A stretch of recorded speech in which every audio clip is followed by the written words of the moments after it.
দিয়েছিল, যারা চাকরি কর্মরত অবস্থায় ছিলেন তাদেরও খাতায় করে দিয়েছিল।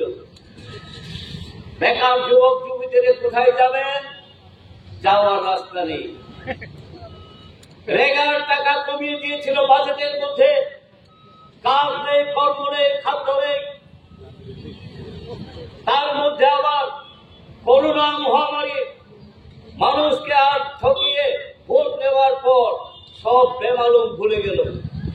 ঘন্টা বাজাও, কাশি বাজাও, থালা বাজাও, সব করোনা ভালো হয়ে যাবে, এই সমস্ত করে 5 বছর কর্পোরেটদের সেবা করেছিল। আমরা দেখেছি কোথায় কারো টাকা, কোথায় কোথায় 15 লক্ষ, কোথায় 2 কোটি, বেকারদের কর্মসংস্থান কোথায়, দ্রব্যমূল্য বৃদ্ধি, কিছুই করেনি তারা।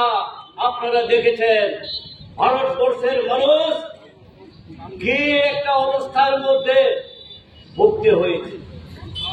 পরবর্তী সময় আমরা দেখলাম পুলওয়ামায় আক্রমণ করিয়ে ওই সিআরপি বন্ধুদেরকে বোমাবাজি করিয়ে একটা সেন্টিমেন্ট তৈরি করেছিল পাকিস্তান হিন্দুস্তানের মধ্যে।